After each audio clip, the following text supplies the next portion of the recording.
What's up, chat? How's it going? Welcome back to the stream. It's Tuesday. We're getting tactical today. And I was considering what to talk about today and going back through some of the results from the weekend and noticed some really interesting stuff, which I am kind of excited to share with y'all. We had several events, several major level events go down this weekend between the War Games Con Major as well as the Mountain West Classic. We've talked a little bit about both of these, and we've talked about the winners of these on my Monday video yesterday. But what we didn't talk about are some of the pretty wild X and 1 results from these events because they were very non-standard. And I'm excited to sort of dive into that. So that's what I think we're going to be doing today. As the video title mentions, there are at least 3 Invictor tactical warsuits that are popping up. So that's pretty wild. So yeah, that's going to be a good little thing to get into, I guess. Yeah, warsuits definitely not on the bingo card. I agree. Yeah, for sure. So let's dive in and talk about that. I guess I won't bury the lead here. We might as well just sort of like hop in to those guys. So we're over here at War Games Con 15. Chad Lapham went undefeated, or not undefeated, excuse me, X1, lost round 1 on a 75-point loss, which is a really high-scoring loss, actually. And continued to go 5-0 for the rest of the event, so ended up 5-1, playing what is ostensibly deemed Raven Guard. There's no Raven Guard actual chapter keywords in here, so it's not really Raven Guard. Like there's no Cave and Shrike or anything, but it is an Iron Storm Spearhead, which is wild, and it looks pretty cool. We're rocking Flesh is weak on a copy lieutenant, so he's got a 4+ feel no pain, so he's super duper hard to kill. You got a reactive move, and then also you have to eat through a superior feel no pain than what he has normally. It's only 10 points too, so like it's actually kind of a steal. A Tech Marine with target augury web, so we can give one of these units lethal hits. Double Inceptors. Looks like both of them with assault bolters, mostly for like infantry clear and killing utility stuff. It can really like threaten the back line. There's not really that much synergy between them, between the detachment and them, but they are just like good for allowing you to get access to your opponent's sort of backline. A Ballistus Dreadnought, double Brutalis Dreadnoughts. Brutalis Dreadnoughts, folks. There's 2 of them going on right here. And yeah, it's the sneakiest, enormous, like house-sized walker for sure. We have double Gladiator Lancer, and then look at this. Triple Invictor Tactical Warsuit, double Repulsor Executioner. So it's 2 characters, 2 lone op characters, 2 units of 3 Inceptors, and then 1, 2, 3, 4, 5, 6, 7, 8, 9, 10 vehicles is the entire list. Now, probably worth talking about what the Invictor actually does. It fits the theme, obviously, of the spooky, scary Space Marines. Grab their data sheet real quick here. So it's got an 8-inch scout baked in, which is pretty solid already. It also has this Phobos support thing. The weird thing is that, though, so the idea is that we could use it kind of alongside Phobos units, so it can scout up alongside incursors or infiltrators, and then if your opponent pushes early, you have a little bit of a counter to that. But we don't have any Phobos infantry in this list, so we're simply using them as 8-inch scout vehicles. They're okay in melee. They have 5 attacks at AP 2/3 damage, which is fine. And then I don't know if we're running auto cannons or the other thing here. It looks like we are running Incendium cannons. So they are a pretty spooky Overwatch threat. Hello. Oh, good. Wahapedia has pop-ups now. All right. Thanks, Wahapedia. You're the best. So it can function as kind of an infantry sweeper in addition to the like arrays off of the repulsor executioners. I wonder if there's going to be a little bit of a lease on life of these like strength 6 profiles once we see like T11 super heavies. So they can wound on 4s with Oath of Omen. Although honestly, I don't know if it's going to be that big of a deal. But they do shoot a lot, right? They come equipped. They have a frag storm launcher, heavy bolter, incendium cannon, twin link stubber. So 4 individual weapons plus they could charge. Which gives you like an interesting outlet for if you leave yourself within 6 inches of the Tech Marine on top of 1. If you deploy the Tech Marine on the line and then you scout this guy so he's 6 inches away, you could target augury web him immediately and then kind of like just like send him in, like go rocking with them and get a little bit of work done. Lethal hits on these guys is kind of cool. But the other thing too is it's just like there's just a good. They're not the easiest thing in the world to kill. They're 12 wounds. They're only T8, but 12 wounds means that you kind of have to like commit anti-tank stuff to deal with them, and that just opens you up to get shot by the ballistic dreadnoughts and the repulsor executioners. So they, for 125 points, they kind of like open the battle a little bit. And they're also really good at fighting utility stuff. So if you've got, Space Marine scouts or whatever, there's a pretty strong likelihood this guy will just kill them with shooting. So they skirmish over the midboard really easily, which I think is a weakness that potentially some incarnations of these Ironstorm Spearhead lists could. Oh, so many thoughts about Invictor war suits. What do you think, Yinky? She just wants to say hello to chat. Can you say hello to chat? Yeah. Okay. You sit down? There you go, baby. You're sitting down or now? We're just not going to do that? We're going to stand up awkwardly? Okay, that's fine. Chat says hi, Inky, by the way. So, yeah, what was I saying?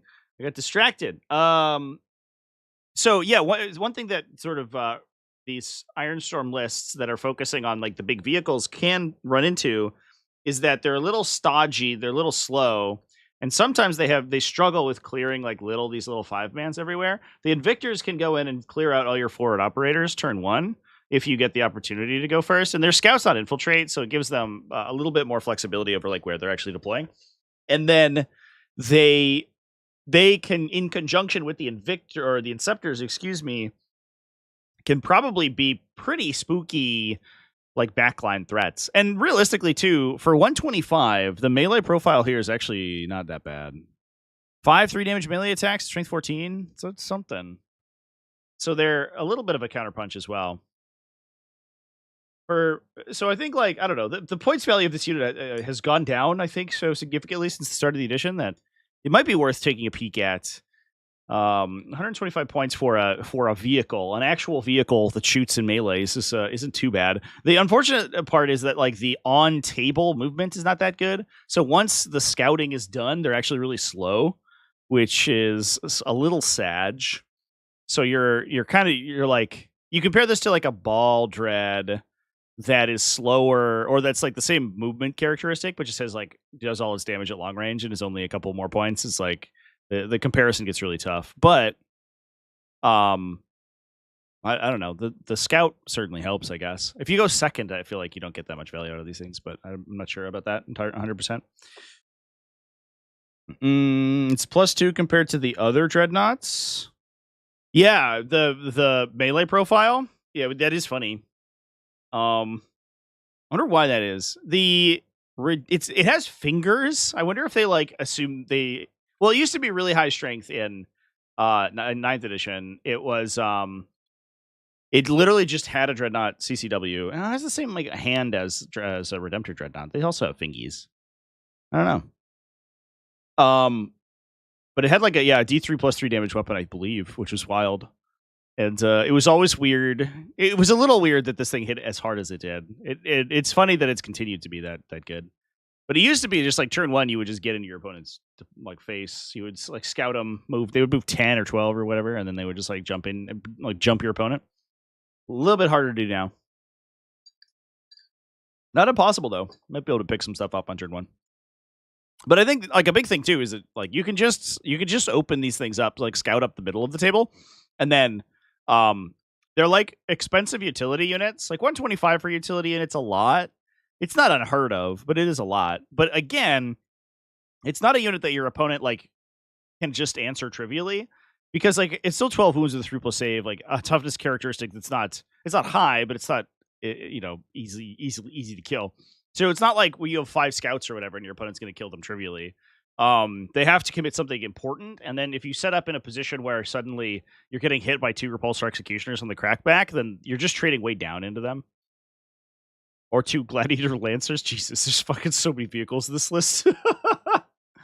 I think that's probably the incentive here, right? Like, instead of using GPI or incursors or something that's cheaper but is susceptible to your opponent's infantry weapons, you get a utility unit that your opponent actually has to kill with tank guns, right? And then suddenly, like, as soon as you get to the point where your opponent doesn't have the capacity to kill Brutalis Dreadnoughts, you're just like wandering around the table. If you just kill all their laser cannons with your on the trade, then that's good. Ryan G donated $10 through Super Chat. What's your opinion on the +2 strength, +1 AP, +1 damage enhancement on the Bike Command Squad champion in Wrath of the Rock? Also, any good Wrath of Rock lists? We'll have to take a peek for Dark Angel stuff, yeah. His LGS was like, you bought this Invictor last weekend. Yeah, they do a wellness check. Like, you keep buying Invictors, man. You all right, dude? You all good? Wrath of the Rock, huh? I don't think it's bad for sure.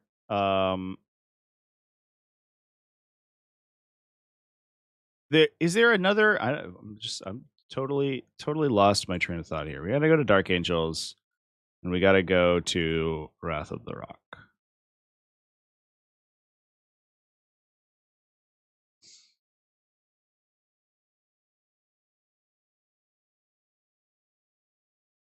You know it's not a ballistas. Are you aware? Do you know what's up?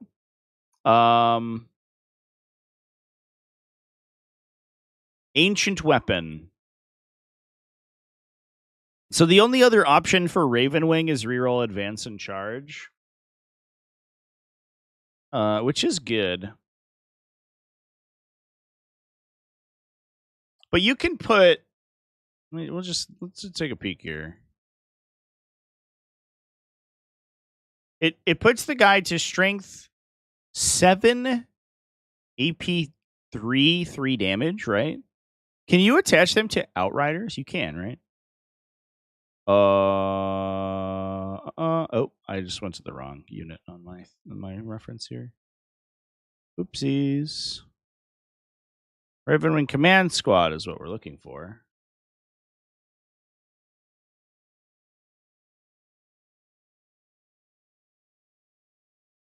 Yeah, you can attach them to Outriders.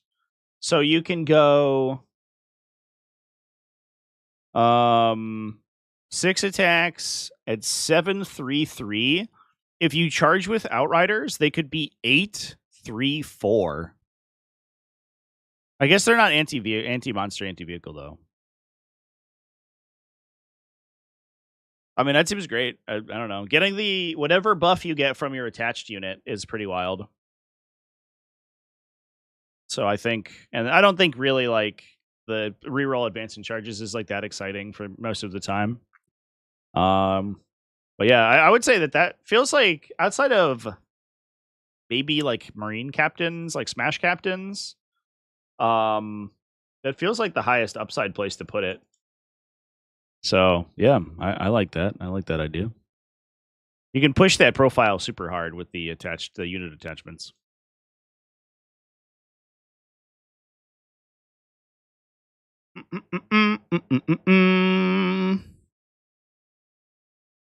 Judiciary or Gravcap is the other option. Yeah, Gravcap's cute because it doesn't care about attacks, so you get all the bonuses on both their weapons. But the problem is like Gravis Captains, I don't know.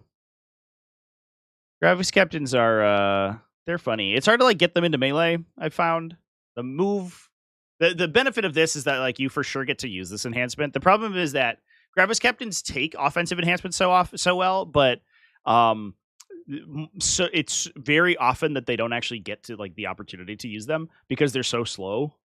Whereas a Raven Wing dude is like, I don't know, I'm advancing and charging and like move basically 14 with my own leadership ability. So let's go. And then they just like zip around and blow something up. Like honestly, that dude was just a 3 either of an outrider if you don't need the +1 to wound, +1 to wound, quote unquote. There's no Lance strat in this attachment, right? It's not literally just Gladius. Yeah. Or then like just a little 3-man of whatever seems really good. Don't play any Gravis units, right?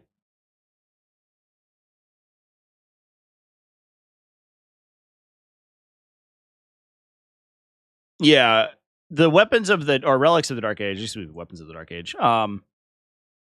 Was is definitely like built specifically for Outriders or Hellblaster squads, I guess to a lesser extent. Like you're sort of incentivized to play as an Asriel Hellblaster unit, but the Outriders like get a huge benefit from that too. I think there's definitely a composition where you rock like Asriel plus, like 30 Black Knights or 27 Black Knights or whatever, and then you're just like amping damage and advancing and charging everywhere. That feels really spooky for sure with this list. Because you gain the transhuman benefit, you have your baked in rerolls. You don't get like the Stormlance like -1/-1, but that's probably fine. Because like you have this kind of stuff where if your units are really big, this is really awkward to get like to play around, which the Outriders are. You have this buff is crazy for your shooting attacks. I think I would say that I would go so far as to say that I think I would be very interested in playing a list like that. I think that would be probably one of the preferred ways to play. It's also like it's pretty Deathwing Knight pilled, but I don't know if you can fit those two compositions together.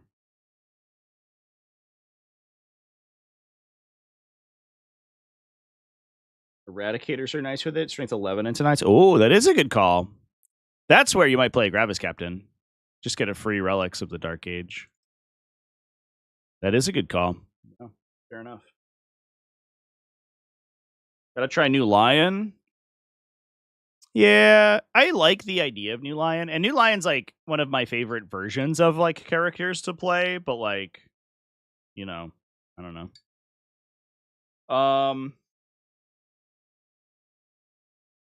How much do you need for me to to bribe me? Well, I'm on Salamanders right now, so I don't know. 25, I guess. I'll play a game with Wrath of the Rock. You wanted to take a look for Wrath of the Rock lists, though? Let's take a peek there. I don't know if I'm gonna play any games today, though. I've been streaming so much, my hand actually is like a little sore. And I don't know if I need like a new mouse setup. And I didn't have any games scheduled today. I have a meeting like tonight, so I think that I will not be streaming today. But I have games scheduled tomorrow and Thursday and Friday, so we will have games all those days. And I'll probably play over the weekend too. So I guess we are looking for Dark Angels. Oh.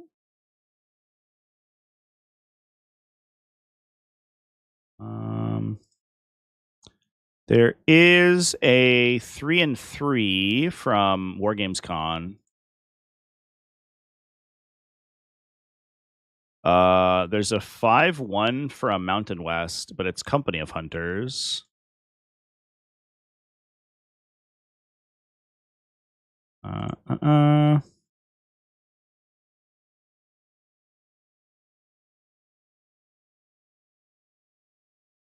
We found it.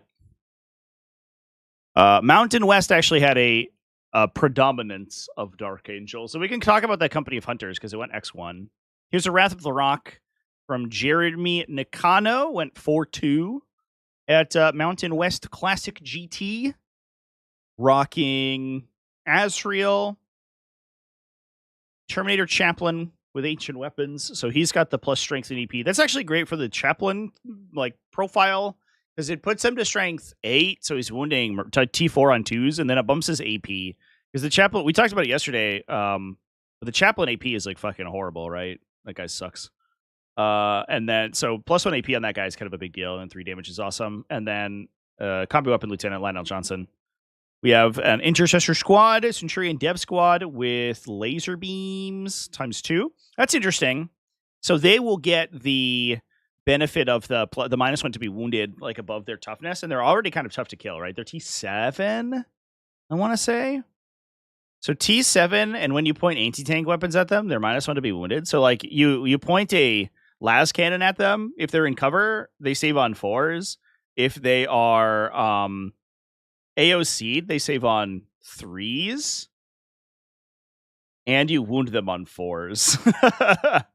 So like they're actually really hard to kill in the swing back. That's very clever. And then they just get their rerolls or whatever. The nice thing about this unit is if they're targeting something on an objective, they don't usually need oaths either, because they have their own baked in rerolls, and they wound reroll as well. So they don't need the +1 typically. So like 2 Centurion Devastator squads can just point at something and probably kill it, whereas the rest of your army can like actually beat down the oath target. 3 units of Deathwing Knights because they're really hard to kill. Double Scout squad, Stern Guard veterans.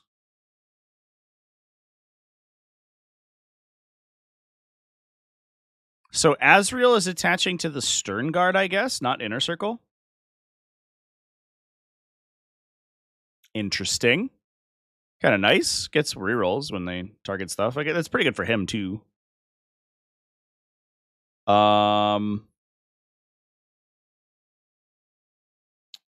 Interesting.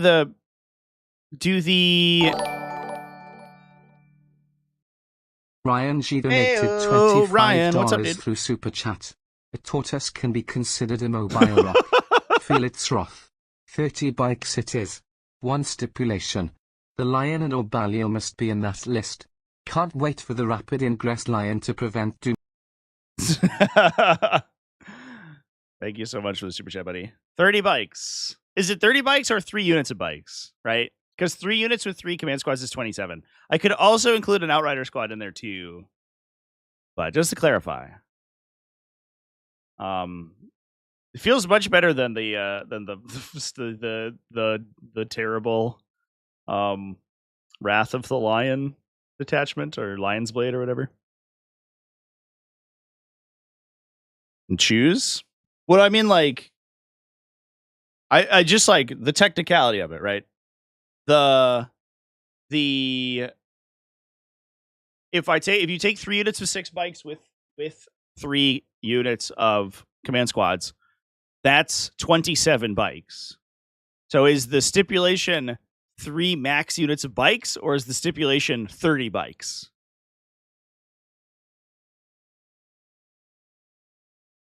Lion versus Belial is definitely a choice, yeah. Would you like to take this new, interesting, like, wild character, or would you like to take the worst fucking character in the game? I don't know. I guess you're playing Lion now. There's some interesting things you can do, I guess, with, like, you can play really aggro with the bicycles, and then Lion can, like, you could, like, set up rapid ingress plays, right, to protect yourself from melee. I think would be really cool. Oh, awkwardly, he doesn't only get bodyguard off infantry. That's weird. I didn't think about that. That's probably fine though. You can play around that.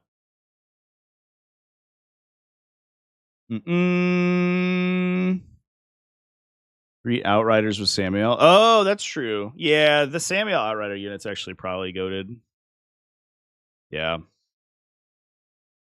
We could also just take Samuel in one of the other units and then take other things. This runs Company Hunters with 40 bikes. I've been seeing so much. We're about to talk about Company of Hunters with bikes, by the way. But I've been seeing so much Company of Hunters recently. I don't know what changed to like turn people onto that. Maybe it's lion stuff, but we'll talk about it in a moment for sure. But there's like company of hunters everywhere. 140 Space Marines. What would that list look like? Y'all keep talking about the Space Marine spam. What is a Space Marine spam Wrath of the Lions or Wrath of the Wrath of the Rock list? It would be Astartes, Dork Angels, Marines. And it's like Azzy and then 60 intercessors.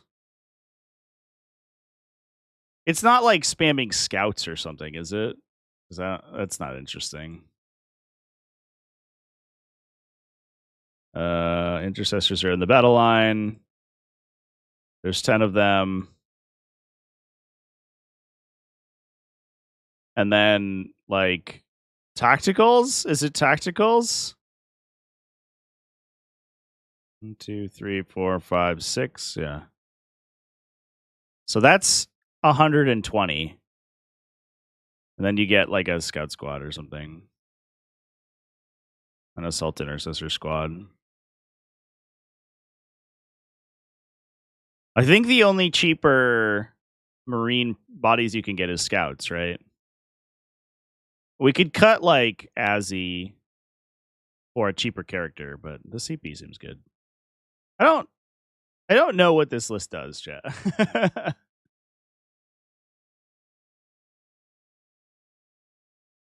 I did 60 intercessors. I did the 60 tactical Marine list, yeah. This is like put everything in better in there. What are the attaching rules for the Ravenwing Command Squad? You can attach it to Outriders or Black Knights. It doesn't dual attach though. That's the sad part. Although it doesn't really matter, honestly. I think if you could dual attach that unit, it would be fucking wild. Because you could devastating wound with all of the outright with an extra like 4/3 plasma talents or whatever off of a chaplain, and then you could advance and charge with +1 to wound, which would be kind of insane. Not that you'd really need it because if you're a Black Knights, you're anti-monster, anti-vehicle, but like Catechism of Fire off the chaplain's kind of wild.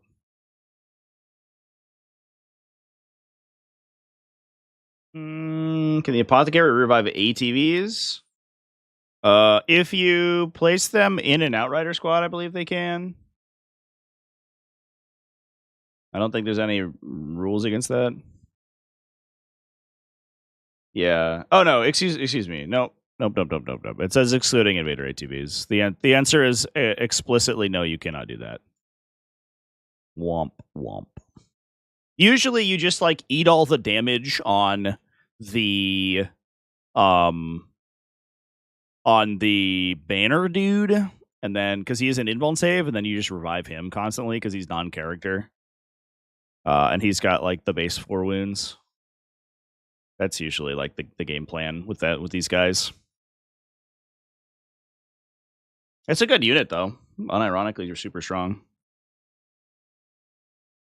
It's an ATV worth it with relic weapons in the Melta? No, because I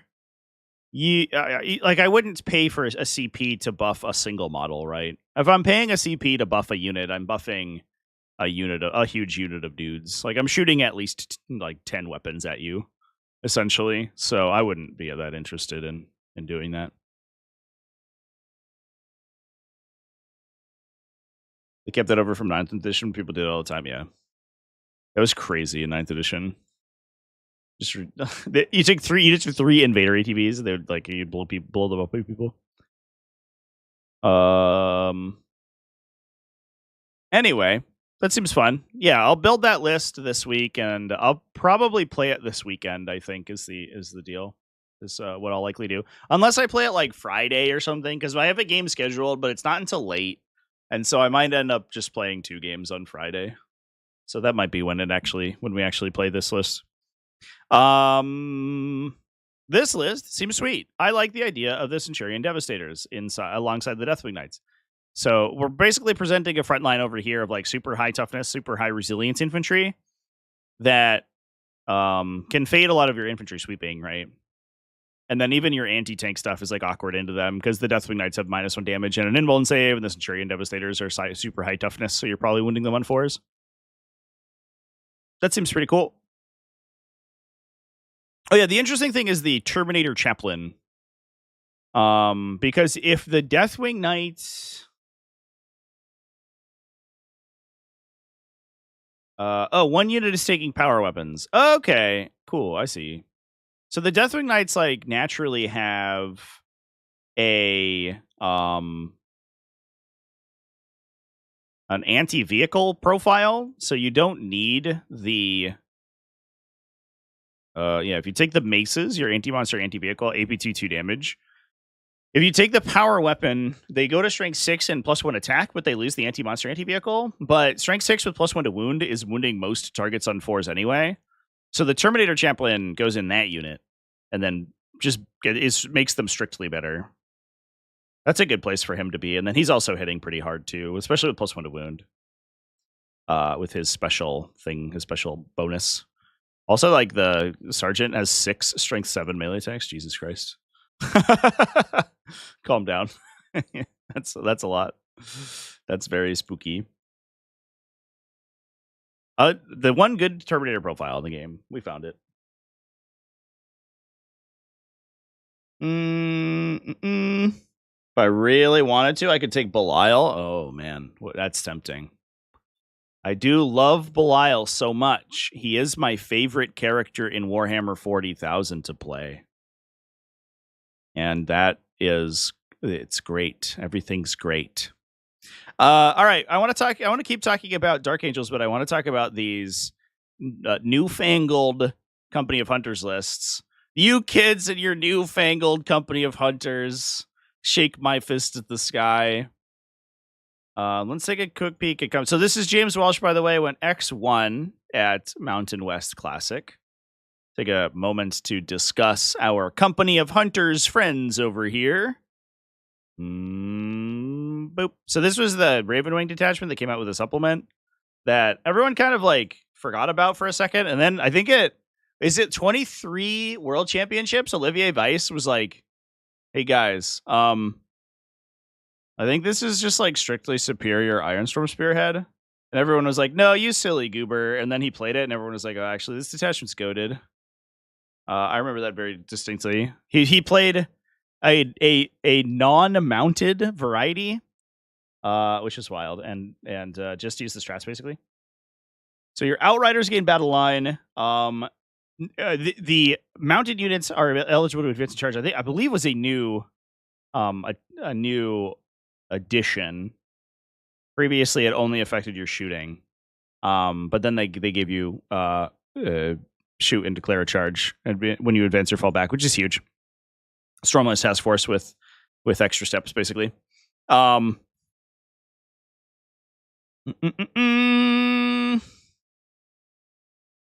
then we have strats for mounted to OBSEC objectives in any command phase, which is actually really good. Because Ravenwing will affect like invaders, right? So you can run an invader into the middle. Like you draw turn 1 locus or whatever. You put an invader in the center of the table to locus it and touch the center objective, and then you go to your opponent's turn and you obsec that. And now they have to commit units into that middle. They can't just shoot the invader off and call it a day. That's like super strong. Death on the... I think almost every list ran like at least one in Outrider unit plus like triple invader ATVs to turn that strat on. There's some battle shock stuff. There's -1 to be hit for Ravenwing units.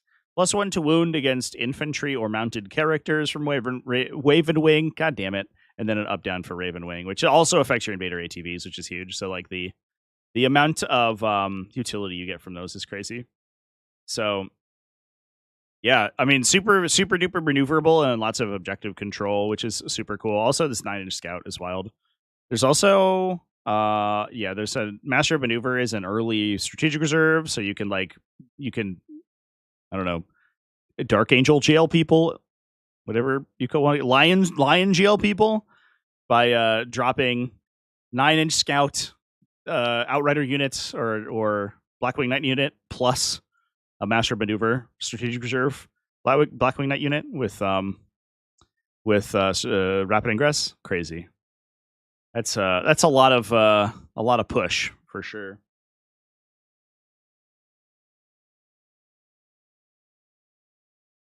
Yeah, remember when they changed the wrong enhancement? Yeah, they made master. It was master maneuver, right? And they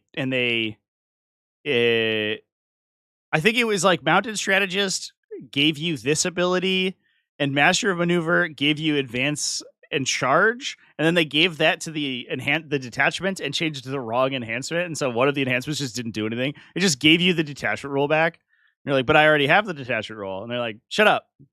You'll take that and you'll like it. I was like, okay, well, this is unplayable. But then they changed it, so that turned into reroll advance and charge rolls, which is a lot for 30 points. 30 points is a big enhancement. These feel like they have the wrong points value. I'm gonna level with you.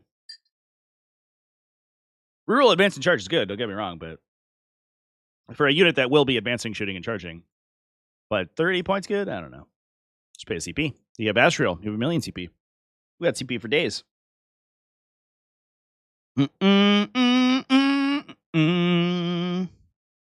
Um, 1,000 years of wolf jail. Yeah. Well, you didn't like wolf jail? That's okay. You don't have to deal with wolf jail anymore. Different kind of jail now. We're gonna pick a different furry mammal and give it a jail. Let's go. All right. What are we rocking in this list? We've got Raven Wing Command Squad X3. No enhancements. Oh no, one of them has Master Maneuver, so that's the rerolls.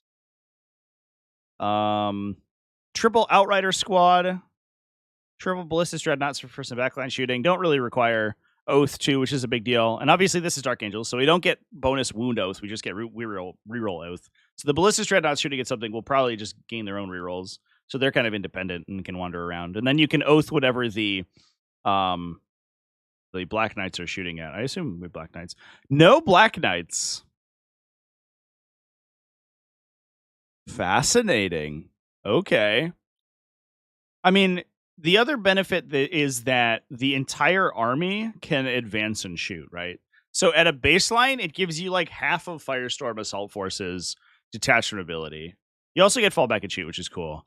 So these Ballistic Dreadnoughts can advance and shoot, so like they can maneuver around. The Centurion Devastators can advance and shoot. So like the fact that they're relatively slow normally, you can mitigate that quite a bit, which is nice. Invader ATVs because they're amazing, and then one Scout Squad, so you can hold down the middle in the early game. Sorry, I'm gonna sneeze 1 sec.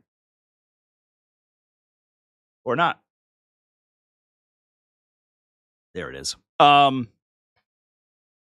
And then double horn storm shooter hammer strike to strip cover from people. That is good, especially if we're relying on like the Centurion devs and the Ballistic Dreadnoughts. That's a lot of AP2 and AP3 shooting that can get pretty negatively impacted by cover into like sort of high armor save targets. So that's nice to have. Plus they're Ravenwing keyworded, so they get like -1 to hit, and you can strategic reserve them and stuff. Like up downing those guys is actually kind of sweet. They can actually up down turn 1, so you can almost always get hammer strikes on people.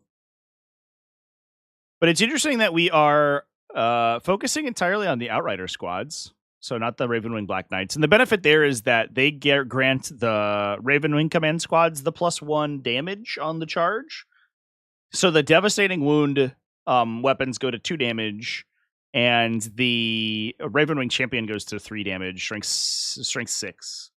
On the charge. So he's not going to like kill a tank by himself, but he can certainly like chew up infantry or whatever.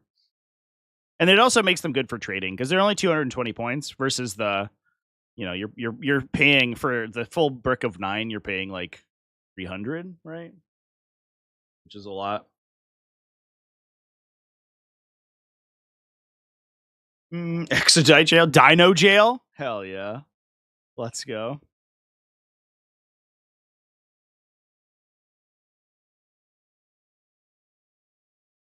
That's cool. That's a cool list, chat. That's very different than the company of hunters that I would expect to see. I mean, triple Raven Ring command squads, I think, is just how you start that list. But the fact that we're not pushing for like all the outriders is interesting. But I guess like if we're playing like they don't like their anti-tank is okay, but it's not like it's not amazing, right? It's only strength 8. They're shooting. So it makes more sense if you need the higher strength shooting to push for like the twin link glass cannons and stuff. But against epoxy jail, all 20 infiltrated into the middle of 3 objectives. Oh, a unit of 20 infiltrated. Okay. I mean, 20 poxwalkers doesn't seem that hard to kill. I guess the problem is that you have to like expose yourself to kill it, right? And then you just get shot by a Death Guard gunline and you feel bad.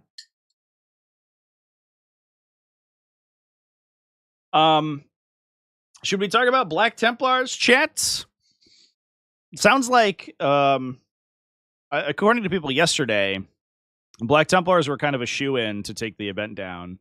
Didn't end up happening at the bottom of the game, I guess. They timed out or whatever. But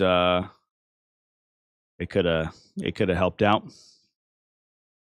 It was the Black Templars Gladius Task Force. This is always funny. This is kind of what I was talking about yesterday when we were talking about the Execrator. The weird part about Black Templars is that their detachment ability and their stratagems are like so strong, right? Like army-wide lethal or sustained is like pretty good when you're talking about units that are attacking 100 times because they have like base 5 melee attacks for some reason. The weird part is that you always have to give up speed to do it. And Gladius Task Force is like right there. They're like, come on, man. You know you want to go into Assault Doctrine. You know you want to charge. And you lose like your lethal hits, your army-wide lethal hits with your enhanced criticals or whatever. But you're like, is that fine? I could just like Helmbrecht and like a Marshal and like maybe it's okay. So we're rocking Chaplain Grimaldus, Lieutenant with Fire Discipline. Whoa, Fire Discipline combo. Let's go. And then the Combi Weapon Lieutenant. Primaris Crusader Squad. Is that just where Grimaldus is going? It must be. Yeah, I guess so. The full brick at 20. Let's go. So we have the opportunity to advance in charge of those guys while keeping up Grimaldus's buffs, which is a big deal because sometimes Grimaldus just has to lower his defenses in order to actually get his unit into melee, and that can be really problematic for them because the Crusaders aren't individually difficult to kill. It's just a strength in numbers kind of thing, and when you can apply like a Feel No Pain to that entire unit, it gets kind of tough. But when Grimaldus has to turn on his own advance and charge, those shields drop and the unit just gets swept a lot of times. And so being able to advance and charge innately, thanks to Gladius Task Force, is a huge deal while allowing him to keep the defensive upgrades up. He could also do the +1 strength bonus, right? And so they could go to strength 5 with Lance, so they could actually like kill T9 stuff really effectively. We've got a Ball Dreadnought, double Black Templars Lancers, Hellblaster Squad. So that's where the Combi Weapon Lieutenant's going. And that's like a Storm of Fire outlet as well. So we actually have like solid shooting, which Righteous Crusaders doesn't have quite as much. It just gets like weird devout push like stuff. So they can be AP4, ignore cover, lethal and sustained hits. The downside is the low strength. Just only strength 8, which is a little bit unfortunate, but not the end of the world. Double Inceptor squads looks like an Assault Bolter Inceptor squad, and then double Plasma Exterminator Inceptor squads. So units that can, again, just like delete things with Osa Moment on them. Infiltrator squad, Invader ATB plus the Scout squad. So no delivery system for the Hellblasters. I wonder if they're just walking on the table. The normal way. So I guess, like, interestingly, you can kind of like jail your opponent with the Primaris Crusaders. They don't scout if you attach Grimaldus to them, which is awkward. But they are like big and fast enough that they can just run to the middle, force your opponent to like constrain themselves to not get charged, and then you're getting like all these reserve plasma guns on them from turn 2 onwards. And usually they probably won't have the capacity to like or like maneuver around the Crusader squad while screening out drops for the for the plasma units. The other thing too is like this unit with tactical doctrine and the reactive move, squad tactics, is crazy because you're moving 24 models, so like up to 6 inches. And so just being able to like shift the weight of that unit, either pull them away or put them on an objective or something, makes them like really annoying to deal with. Especially if you're not sure that you're going to kill them, because they could be like AOC'd with a feel no pain. And a lot of armies will just like dump a bunch of shooting into them, not quite kill them, and they can like react to move like forward and then get really annoying charges into you. That's cool.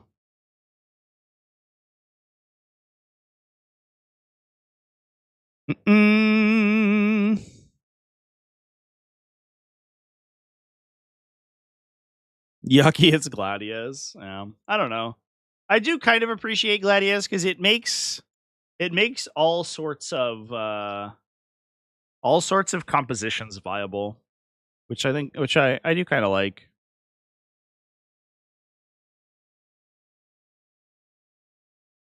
Vanguard veterans with Sigismund Steel might be one of your new favorite units. That's just the so it's like 4+ invuln and save, and then they grant the feel no pain, right? When you're upholding the honor of the Emperor. Oops. Boop. Boop. Boop. Boop. Where did the enhancements go? They disappeared. Oh no, that's Tannhauser's Bones I was thinking of. 5+ critical hits and +1 AP. Yeah, so they go to AP 2. And you have them with a jump back captain, so they go to strength 6 on the charge as well. So they're strength 6 AP 2, like 5+ lethal or whatever. That seems pretty good.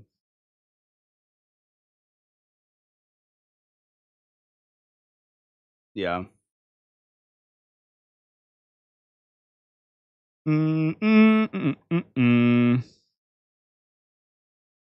That's interesting. I do like that.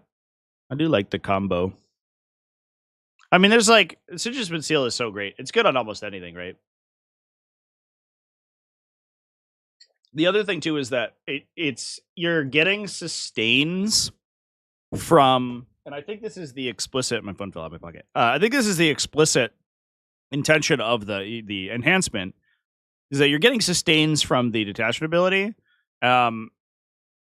when you're getting the 5+ criticals. So if you attach this to a warden or a castellan, I should say, is it it's the warden, right? A marshal, excuse me. I think I keep calling him a warden, but he's a marshal. Oh no, marshal's just a captain. It is a castellan, but lieutenant guy. Yeah, lieutenant guy. Then you can get 5+ lethal sustains. The cool part is like, if you can source a +1 of wound bonus or like any sort of wound bonus on that unit, then they kind of go insane from against like big targets. The problem is that most of the time when you're getting like the most value out of that, it's on strength 4 weapons. So the sustained hits actually aren't that valuable. But if you can get Lance on them or something, then it's really scary. That's always the funny thing about the Righteous Crusaders is like the potential upside is like astronomical. Like if you roll well and you're into the same, like the correct target and you can deliver your bricks, they'll literally kill anything in the game. A Primaris Crusader unit, like Wombo comboed out, will average like 40 wounds on an Imperial Knight. It's crazy. But the problem is like actually getting them into that position, which is awkward. But yeah, seems good. But certainly the getting jump pack infantry to do that is a big deal, because then you actually can like close the gap between you and your target. Or, hear me out, chat, we could play Gladius Task Force and just pay a CP to advance a charge. Just saying. EV. Oh shit! Vanguards get lethals on the charge? Is that true? This is how little I know about Vanguard veterans. As soon as they left the meta, from as soon as they left Liberator Assault Group list, I never saw them again. I forgot what they did. They get lethals on that charge. Oh, that is really good, actually. That's really good. That's much better than I gave it credit for. Yeah, no, that's a great combo. That's a great combo. So you are, if you are swinging into your oath target, so you get to fish, you're averaging like 13 lethal hits, and then you can re-roll the failures, so like 27, so you get 9 more. So it's 22 lethal sustains that can go to strength. I guess they're strength 6 on the charge. AP maybe 3. And then you get another 9 regular hits. So it's 31 wound rolls plus 22 lethals. And you're probably winning on 5s, right? Against like a knight. So that's another, call it 7. So it's 10-ish. So it's like 32 saving throws you're giving your opponent. And if they don't have a baked in invulnerable save, they're saving on 6s. That you just kill a knight? I think it does. If you have the +1 AP strat. Huh. Does that math check out, chat? That's really good. It's a one of course, but that's crazy. And it requires oath to get all that damage out. So there's a lot of hoops to jump through, but okay. Yeah. Yup. Yeah, the Crusaders issue speed for sure. That's really cool. That's really, really, really cool. I love that. Sweet. All right. Let's continue on our Odyssey through these weird events that had crazy results. I believe that those are all the things I wanted to talk about. Oh, those are all the lists I had earmarked to talk about, but there are, let me just double check that I'm not an insane person. There's some Blood Angels. But it's like Liberator stuff, so I don't know. It's like normal. But what we can do is talk about, we have Orks at X1, we have Tau at X1, we have Custodes, Leagues of Votann at X1, which is all kind of wild. Those are armies that we do not get to talk about very often, so kind of excited about that one. I think you're dealing with Staged Sword Brethren. Yeah. Also, they get around a lot of like weird defensive tech, right? Because they're 1 damage, so like -1 damage stuff doesn't work on them. Like we just played against that with Dreadlance or Lords of Dread, excuse me, where like a lot of the 2 damage like hammer units. In that case, it was Sanguinary Guard with Dante, but it's like, you know, like Adrax with Blade Guard veterans and all this other stuff, you know, even like Haruspexes and all these other things that are like mass 2 damage attacks. You're just like 2 CP, -1 damage, I will not die. And these guys are like, nah, fuck you. And they just like stab you anyway. Get out of here, idiot. I'm too good at swinging my sword around. Let's go. All right. I want to talk about some Orks, chat. Because Orks are a little sad right now. But at Wargames Con, Brian Brooks went X1 with Orks. Actually lost in the finals. So almost took down the whole thing with a Warhorde. Which we don't get very often. So we have Headwappa's Kill Choppa on a Beast Boss for the gives you devastating wounds, right? But he is, I guess he gets it not on the charge, right? That's his deal. Because he's just like baseline devastating anyway, right?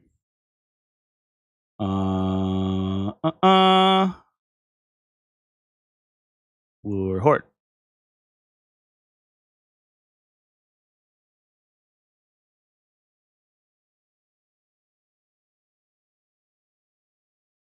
Yeah, so he gains devastating. It will just make him devastating, not on charge turns. It's interesting. I guess that's good if you get stuck in for a really long time, but it's usually you don't see that very often. That enhancement fell off once once nobody was taking the squig knob anymore, because that guy got like baked into the squig unit. It was like super good on the squig knob, right? Because he was like anti-monster, anti-vehicle, but didn't have dev, and now he does, which is awesome. But I guess it just lets him like fight over consecutive turns and be still very good. We have Follow Me Lads for the movement bonus. A Death Killer Warstrike with Super Cyborg. We actually talked about this a couple weeks ago. This unit, I first saw Stephen Pamprine play this unit, and I was like, hold up. And he would explain to his opponent what it was doing, and he was like, hey, man, here's this little unit. He's like 9 wounds. He's essentially free, because he's like 80 points. He has 9 wounds with a 4+ feel no pain. His opponent would go like, I see. And what does he do? And he's like, I don't know. He just got like a power fist. It doesn't really matter. But he also advances 18 inches for maneuver secondaries. And he has a 5+ invulnerable save. So you're like, all right, you're like doing the math. And you're like, so he's T6. You can -1 to wound him because he's not a vehicle. And with a 5+, 4+. So he's gonna ignore, on average, he's gonna shake about like 65%, 60, almost 70% of incoming damage. So through -1 to be wounded, a T6 -1 to wound, you'll have to deal. You'll basically have to treble his wounds characteristic to actually kill him. So you have to deal with 27 damage of worth of stuff to actually get rid of this dude, which a lot of armies can't actually do because he's going to shake 33% of it on the invulnerable save on average, and then 50% of that onto the feel no pain. So a lot of armies just like actually don't do that, and so he's kind of lone operative because a lot of armies just literally ignore him. They're like, I guess I won't kill him, and he's like, I held the objective, yay! I scored 5 points. He's so freaking obnoxious, and I, for some reason, was like, this technology is incredible, and then never saw anyone like that many people play it again. I was like, that's wild. This seems like maybe just the best unit in this detachment. I don't know, crazy. But yeah, he seems absolutely incredible.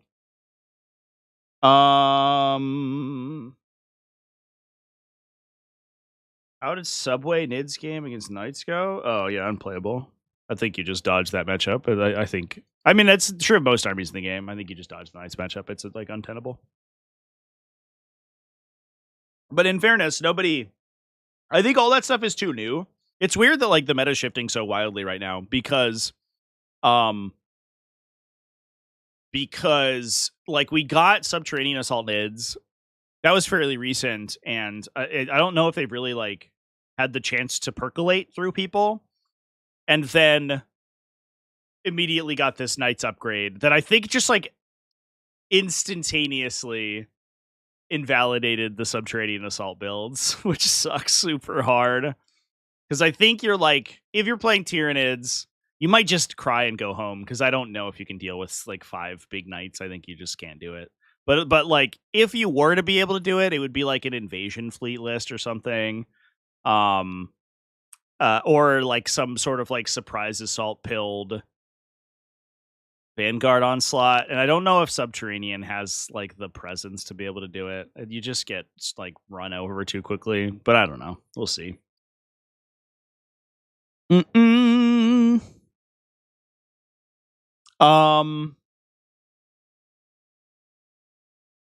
We got Mozrog Scragbad. Jesus. This list is a blast from the past. I've not seen this made in a trillion years. He used to have a 4+ field no pain, so he was actually impossible to kill. I moved to a 5-up. He's T8, 8 wounds. And he gives your unit 4+ fight on death, and then he gives himself +1 damage against vehicles, +2 damage against Titans. He's anti-monster, anti-vehicle, but not devastating, except on his. So he's anti-monster, anti-vehicle on one weapon, devastating on the other weapon, but he's not.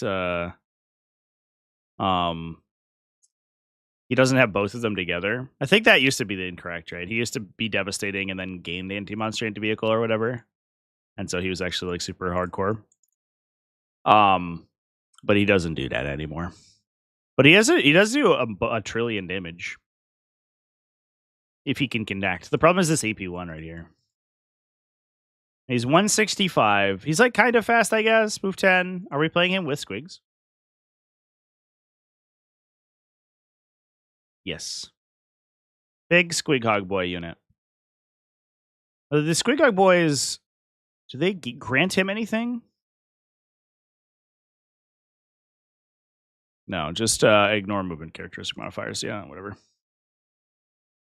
So there's not like a ton of synergy there, but I guess like it is a big brick of idiots that you can -1 to be wounded. And so they absorb a lot of attacks, and oftentimes you'll have to charge them until they get the 4+ fight on death, which is kind of nice, I guess. It's a weird thing though, like a fast aggressive melee unit, like with a defensive leadership ability, doesn't feel very well thought out, but I don't know.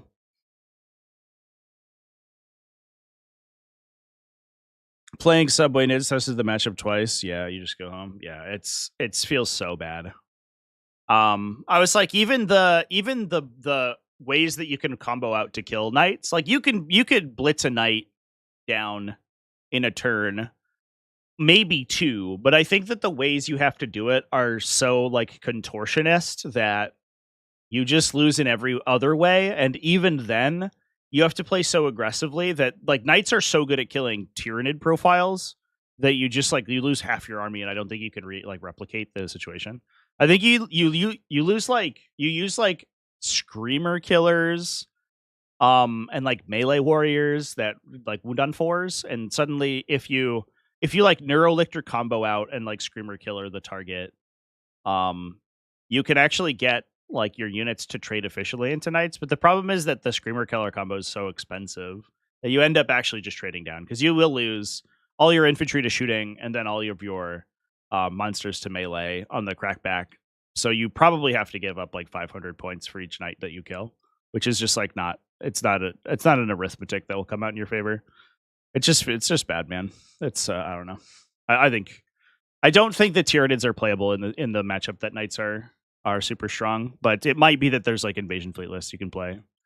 But either way, I don't know. It's just sad times. All right, so we got Mazraz Cragbad. That's wild. Plus double war boss. Double beast snag boy, double boys. So the beast snag is for the beast bosses. Do we have knobs for the bosses, the war bosses to go into?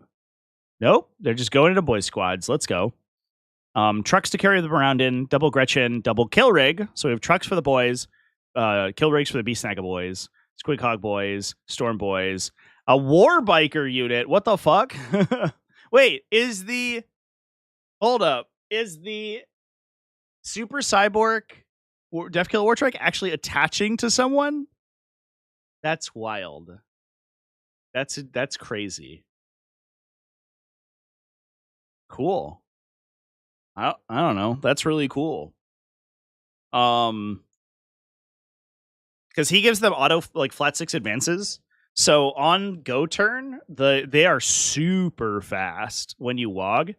They'll move 18 and then charge. They don't do a ton of damage, but mostly they're there to just like sort of mess up your opponent's movement. And you're actually hoping that the Squig Hog boys like do the actual killing. This just is crazy. So we have 2 mounted units, 2 big, huge, stupid mounted units with 6 models each. Or I guess and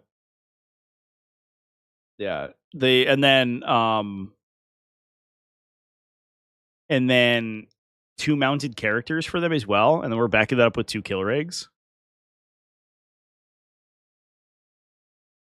Hell yeah. I bet this list has a ton of board control too, just because it's able to like push those bodies so far forward. That's really cool. Could I pop up the graph you sent about the faction win rate? If I can find it real quick, yeah.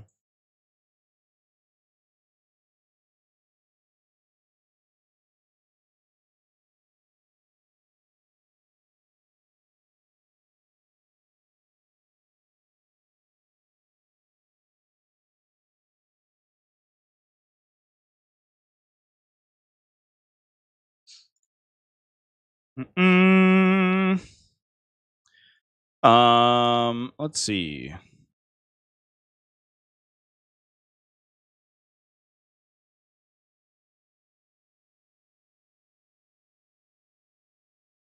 Oh yeah. Oh my god! When I opened it up, it opened so large. Win rates by faction. Your car is at 35%, having a bad time, even with new Reaper's Wager. That's surprising. Although I think it's pretty clear that like a lot of players don't understand Drukari, but I would say that that's a little bit of an issue with the faction design. Chaos Knights are really low, but I'm sure that will change. Astra Militarum low for whatever reason. I don't understand that. They're going up 45s. Thousand Suns up at 50. What is this? 55. Imperial Agents 0.2. 20% win rate. Jesus Christ. Oh boy. That is an unfortunate graph right there. When we were looking down combat patrols the other day, because we were looking at the Grey Knights combat patrol, I noticed that there's an Imperial Agents one. I actually didn't know that they had a combat patrol. Oh, I remember now, because they released like the inquisitorial agents in there with the servitor or whatever. But like, I feel like, I don't know. I understand that it's probably a corporate mandate that they release all of that stuff alongside the Codex release. But to some extent, I do think that it maybe misleads people to say that you can play Imperial Agents like in a combat patrol format to like build up an army for them. Like realistically, if you're new to 40k, you should super not play Imperial Agents. And if you're trying to succeed competitively, you should also super not play Imperial Agents. They're mostly just there for like people to add to their Imperial armies or to play for the lulls. But if you don't like that messaging needs to be clear. And I don't know if it's clear enough yet. But you tell people are like, oh, what's Imperial Agents? Like, oh, it's like Inquisitors and Xenos kill teams and stuff. And they're like, oh, cool. It's like the special operations, like dark, quiet war sort of stuff. That's sweet. Don't play them though.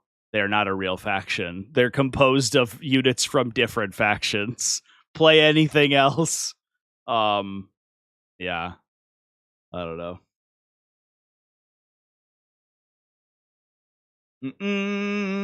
Subterranean assaults takes crazy setup with lanes, synapse, multiple bugs, and then you just get melted. Yeah. Yeah, and it's like you probably need Swarm Lord in there too. I was thinking about this because I built a list with Kairos because I was gonna fight them with Chaos Demons, and I was like, Kairos is in here to prevent an interrupt. And then I was playing him, and I was like, this guy's fucking so bad, dude. Kairos is just the worst moron. And I took him out of my list, and I was like, immediately afterwards, I was like, oh no, but I was supposed to keep him in there because of the CP tax. Because like if you have to double up on a knight and they're holding 2, you won't get them to a damaged state with 1 activation usually. You'll half kill them, they interrupt and kill the second thing and then live. And like you need to CP tax that in order for that interaction to go your way. I was like, fuck, god damn it. Do I have to play shitty fucking Kairos Fate Weaver? The worst greater demon? Ugh. So I don't know. Ugh. I hate that guy. He sucks. All right. So we talked about Orks. This Orc list is wild. Brian Brooks' Orc list is crazy. I can't believe it lost in the finals. It's with 1 trillion squig hogs in it. What the fuck? But there is some leagues of Votann we could talk about.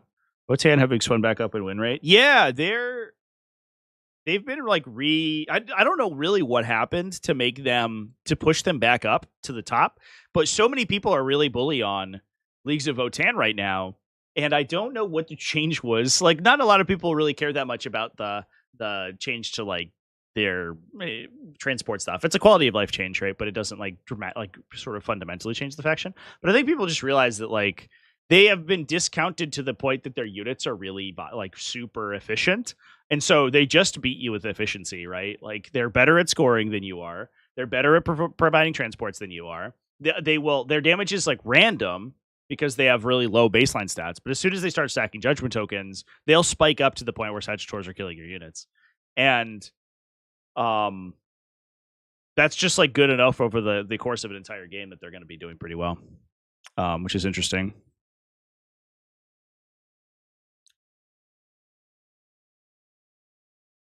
Been brainstorming a Subway nid list. Oh, that's called Subway. Can we call it Eat Fresh? Consume biomass freshly. Get 2 Harospexes, Swarmlord, and a Psychophage anywhere on the board. Turn 2.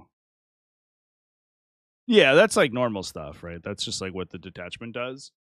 The problem is that it takes a bunch of work, and then if your opponent's holding up the interrupt TP, like they will interrupt, and they'll kill any one of those things. And then let's say that best case scenario is that you kill 2 knights, right? Best case, which is honestly really unlikely with those offensive profiles. They will still most likely have 2 and a bunch of armatures or whatever. Or they're running a bunch of screens, and then you're like kind of shit out of luck. They're like a bunch of Imperial agents. They turn around, right? And they kill both Harospexes in shooting. Knights will be basically 1-for-1 Tyranid monster in shooting for the most part. It depends on what they're taking, which individuals are taking, but generally speaking, that's what will happen. And then they'll charge and probably kill either a 3rd monster or the Swarm Lord. At that point, you lack the capacity to deal with those knights. Now, whether or not you can roll that into a win on the back end because you can like adopt board presence and engage them and like be really annoying, maybe you can turn that into a win. But that's assuming that like you get lucky on the impact and you also are in a position to be able to like get around there, and outscore them. But the problem is the rest of your army is on every objective now, and if you don't have that level of damage output again, then you'd like the 2 knights in the center are untouchable, and likely you can't kill the armatures efficiently either. It's like the breadth of the problem is like so insane just because of how many vehicle wounds that they have. And how you have to kill most of it for it to matter, which is wild. Eat flesh. That's good. All right, let's talk about some leagues of Votann. I don't want to talk about Imperial Knights until next week when they're... We should stop talking about Imperial Knights.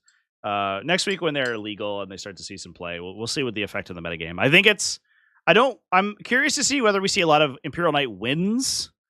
But I know that we're going to see a lot of armies that are specifically catered to killing Imperial Knights. I know that's going to have to be the case. And I think part of the problem with that change is that I think it really does gatekeep armies from being able to consistently win that can't deal with that like level of offensive output.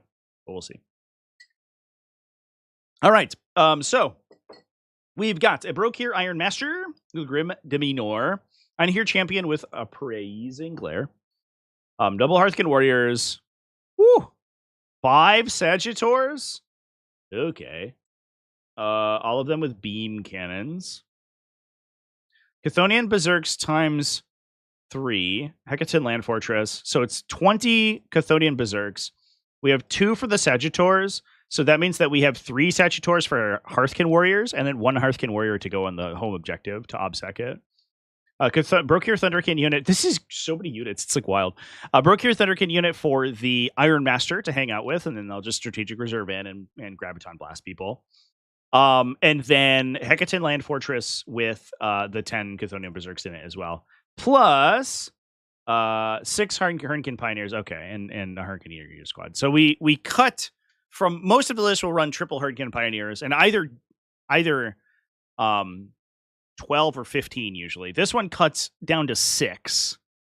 We still have the infiltrate technology to allow us to scout, but then the rest of the list is focused on these Sagittars. So again, like we have so many units, you can lead the way with the Hearthkin Warrior Sagittars. Your opponent has to like wildly overcommit to attack them because they have to kill the Sagittar, and if they don't kill the unit inside the Sagittar, you obsec the objective that they're on.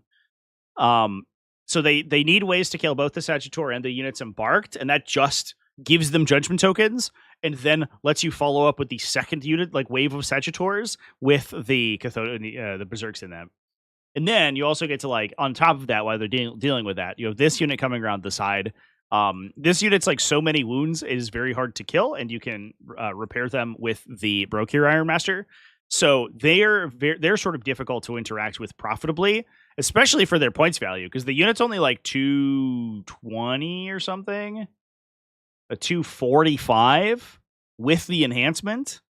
So they're really efficient and have a boatload of wounds with a pretty strong save. They're like a great outlet for void armor.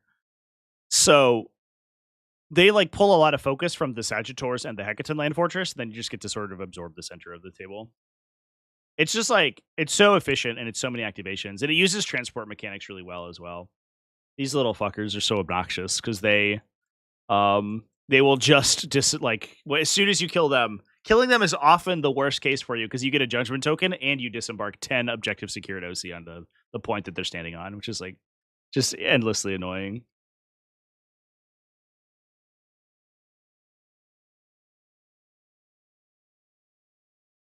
Knights will end up gatekeeping, but cannibalize each other in mid to late rounds. That's true. Yeah, that's true of anything, though. When we get to a point where the only answer to knights is more knights, then the faction's like in a problematic spot, you know?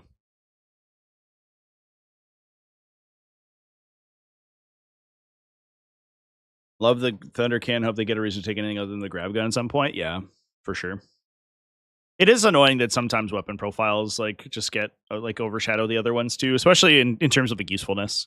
Because like part of the issue with this faction is that they have very few baseline high strength weapons, right? It's like that's a little hard to get access to in Votann, because a lot of times what they're doing is trying to rely on judgment tokens. And so the graviton weapons being anti-vehicle helps shore up those matches where you're fighting like a big high toughness thing early that you can't reliably kill. Votann combat control might have been removed. Ooh. What was the Votann combat patrol? It was... Oh, we looked at it yesterday, actually. I remember because we were looking through combat patrols with epic heroes, and I noted that one specifically. Unless it got removed today. No, it's still here.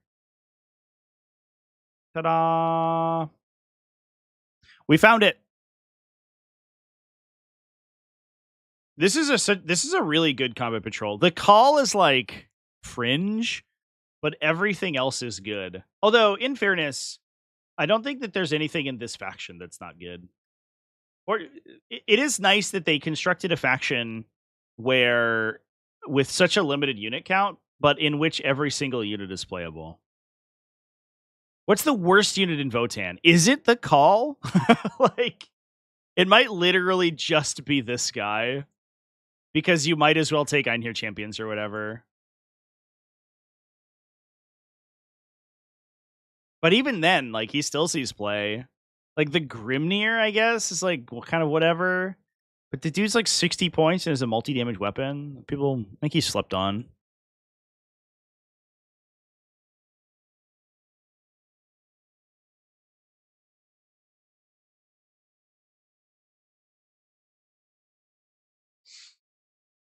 Good old Votann.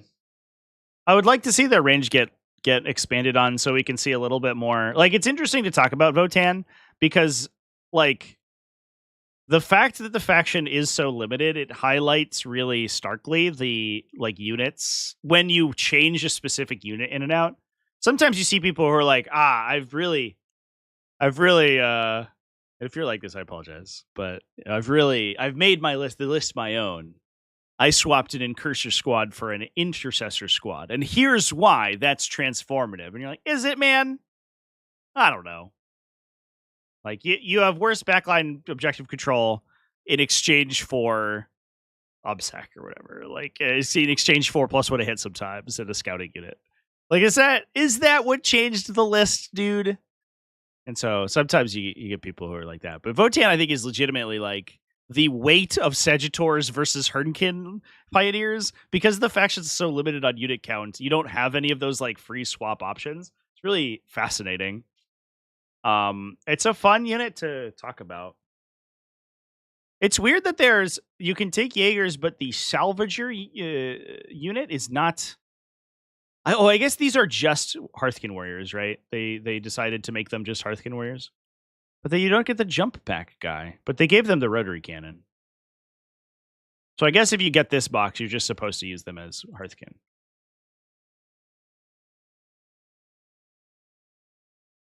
But there's like a bunch of Necromunda stuff that they could get, but they don't, which is sad.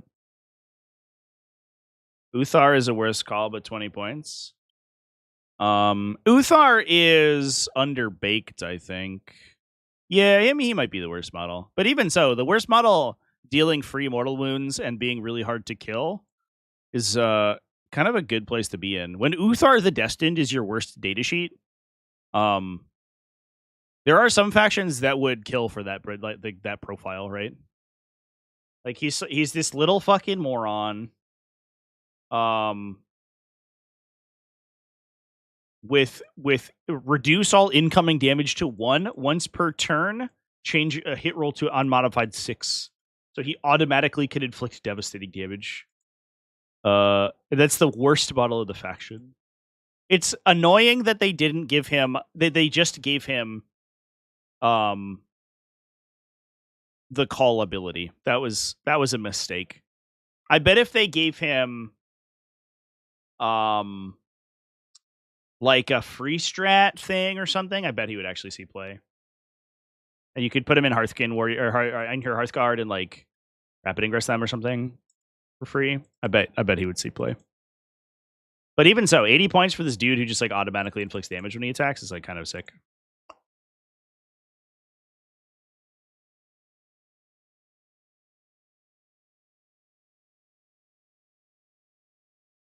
Hoping calls get better. Yeah. We need smash calls. It's weird. Like, I understand that the Einherjar champion is the smash character. Like, he's literally designed to be the smash character because he physically smashes himself into his target. But it's sad that we don't have any, like, fighty call builds, you know? And even so, like, your smash character having 3 attacks is like, all right. Okay. I guess that's good, but your 3 attacks at AP2, like, give calls, finest hour or something.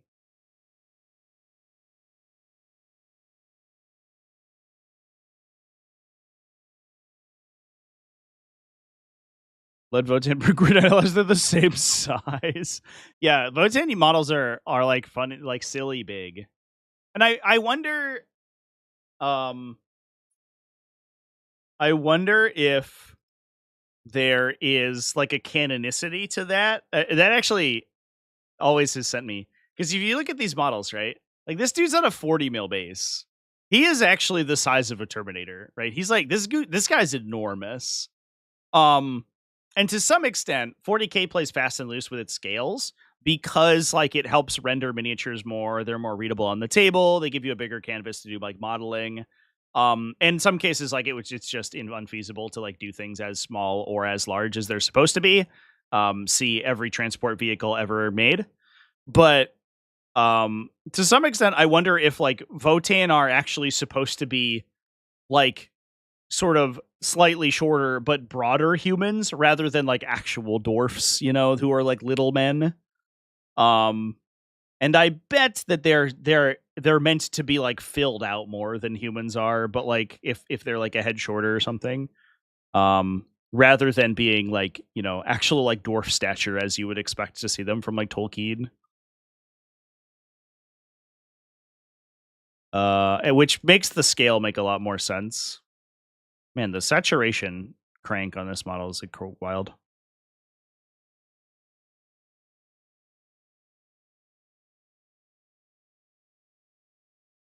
Are these the same model? They are. But they swapped the weapon out. I always wonder if they do that digitally, or if they actually like blue tack the part in and before they photograph it.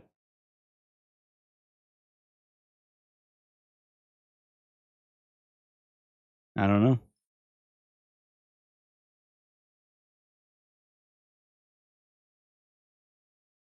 Very curious what they look like with more detachments. Yeah, that's a good call too. Yeah. They could wildly shift the balance between different units by just changing detachments for sure. Like getting a vehicle detachment or something, or a better Hearthguard detachment that's not the like trash ass Hearthband would be cool. At least Hearthband isn't as as much of a raging dumpster fire as it was on release, but it's still not great.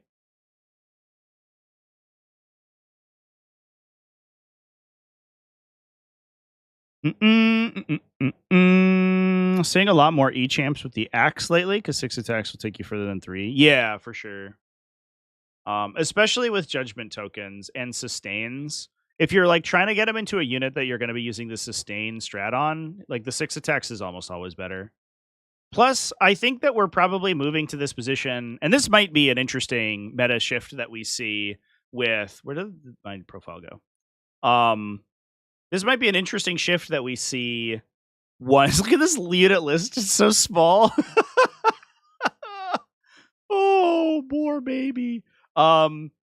With T11 Big Knights, is that Strength 6 is like the new Strength 12 almost. Like high volume Strength 6 is oftentimes more effective than low volume Strength 12. And so this weapon profile might just be the norm, which actually may throw a boon to the like legitimate T12 vehicles, like the suit, like the heavy tanks, Land Raiders, Rogaldorns, Hecatan Land Fortresses, where people are focusing on this T11 breakpoint, where they're like, if I push Strength 6, which in fairness, that's what I'm doing in my list right now. If I push Strength 6 to as far as it can go, I can kill T11 bodies like all day.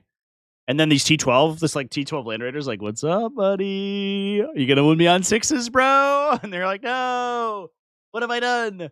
But I think for sure, like if you're swinging into a knight profile like this like high volume that you're gonna get judgment tokens on, that you can sustain hits, is like probably gonna do more damage.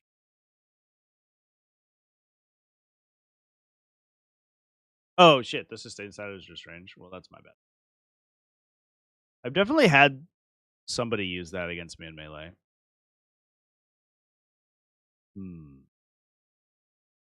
That's embarrassing. This is the Hearthguard strat. Hearthguard thing. Yuck. Yucky. Get out of here, Hearthband. We don't like you. Yeah, that's true. Yeah, I've definitely seen people misplay that. That's an easy one to misplay, I think.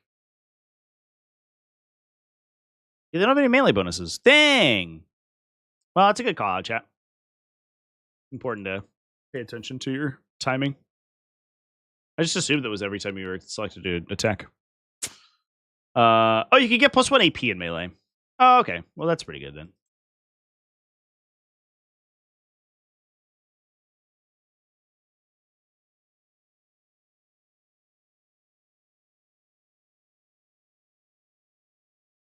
Not many things over T11 now. Looked up as you looked with to see what the new Ravagers anti-5 would affect. Yeah, it was funny that they were like, "Hey guys, anti-vehicle 5," and you're like, "Oh, okay. Well, that's sick. Maybe I'll be able to destroy vehicles now." And then they're like, "Also, all the vehicles are T11, and you're strength 6, so you win them on 5s anyway." And you're like, "Oh, all right." So what you're saying is that this is trash. Thanks. This is worthless.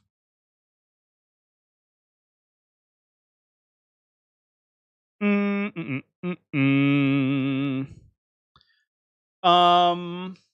right, chat. I believe that those are all. Oh, we can talk about Custodes. Oh, and Tau, actually. I was going to be like, I think those are all the lists I want to talk about. That's not true.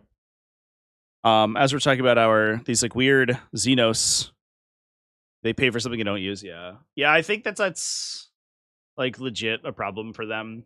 The hyper adapted, I don't know how to feel about them, because it does feel like, I don't know.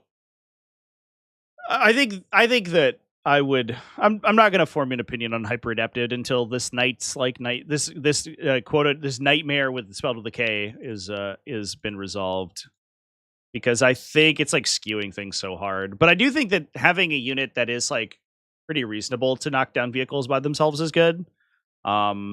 It's just that like they're only marginally more efficient than Raveners into most targets. They just have 3 extra attacks and sustained hits, which is like pretty strong, but oftentimes you don't need it. So like, I don't know.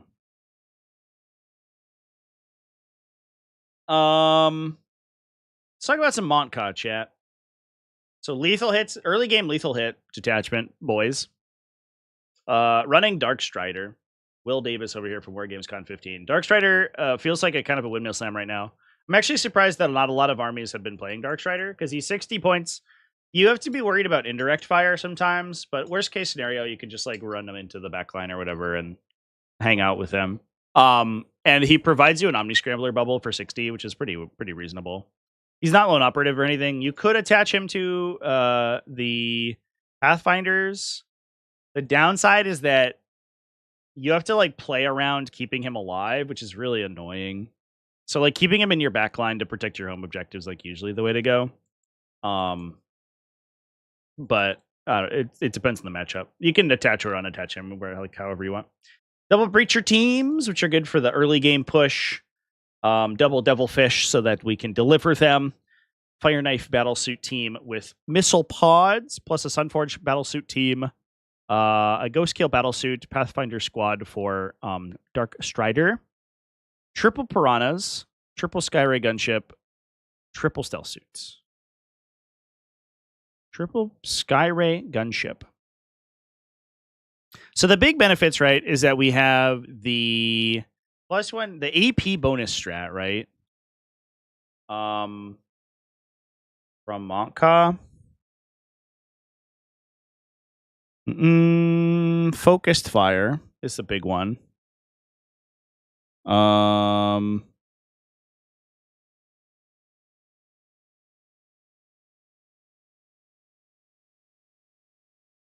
Yeah, and then we can auto advance the fishies to disembark our guys from. You can assault first, second, third battle rounds, lethal hits while you're guided. So we don't have we do have Strike Swiftly. So we have the scout enhancement. So the Enforcer Battlesuit can start on the table and scout 2 things.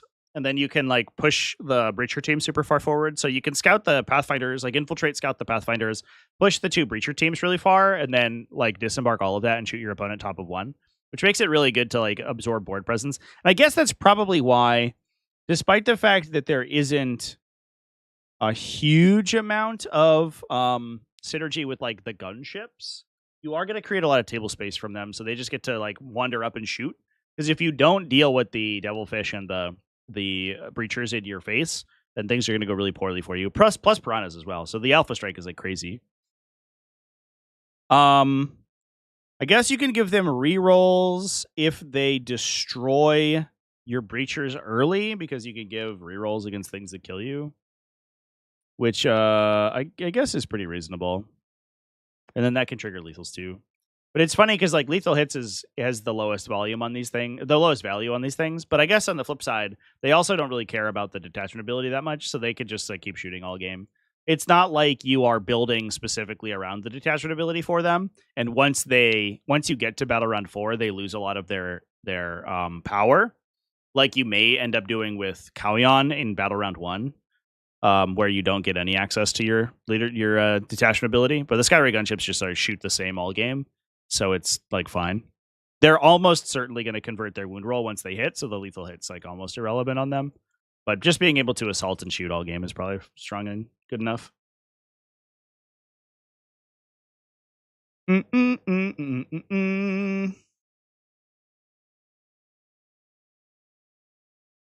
Rumors for Custodes are getting a new big box that is used for both Horus Heresy and 40k.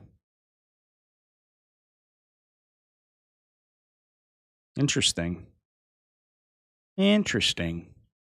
Are there Horus Heresy custodians that are not used in 40k? I guess besides special characters, like Constantine Valdor or whatever. So cool to see Mont'ka do well, by the way. I guess like now that they've lost sustained 2 off of Kauyon, there's probably slightly less of an incentive to play Kauyon. So Mont'ka gives you like that really early game, like a scenario push that's really strong. Some armies just can't deal with that if they can't screen the early game. And if you get the Pathfinder team in the center or the stealth battle suits to prevent any infiltration, then the scout goes crazy. You just vaporize on top of 1 if you can't accurately screen it.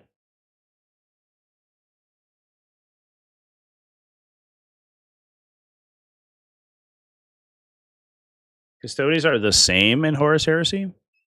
Well, let's talk about Custodes, because you have a Custodes list to talk about before we wrap up here. Actually, yeah, I don't know anything about Custodes and Horus Heresy. So if we go to Horus Heresy, Forces of the Emperor. Legio Custodes. What do they have access to?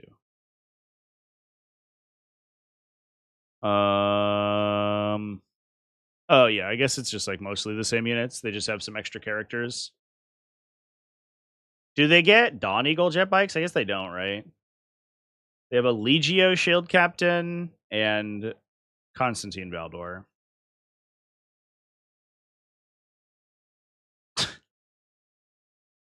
Look at this mousy looking guy right here.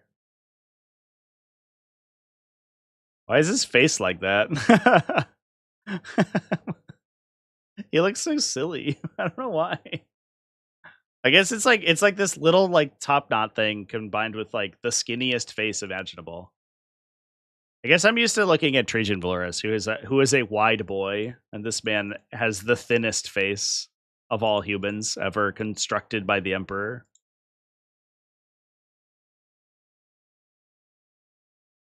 Oh, excuse me. I'm tired. I told myself last night, I was like, oh, I'm going to finish working, and then I'm going to like hang out with some friends and then go to bed. And then at 2 a.m., I was like, you know what? I think we should do some editing and then record a video. So I did that, and then I went to bed at 6 a.m.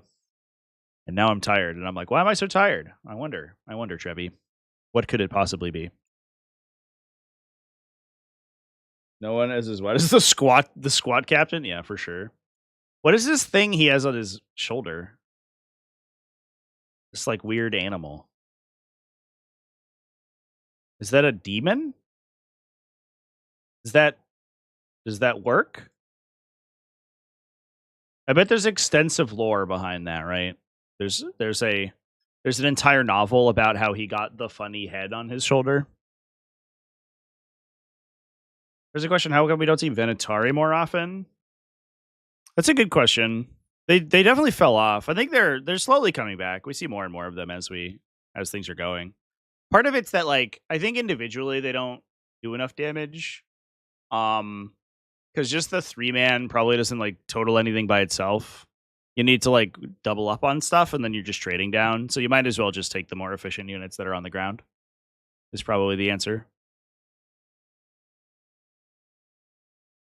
Some kind of goat rat. Yeah, I thought the canon was that demons always like faded away after a few minutes.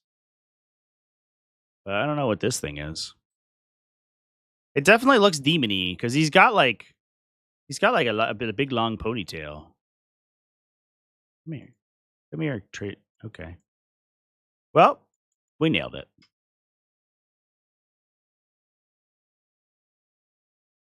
Lion's detachment doesn't benefit them. Oh, sure, yeah, that's part of it. It benefits their shooting, right? And we actually saw a list that played them pretty well. It played like 2 or 3 units of them recently. I think 2 weeks ago, if I remember correctly.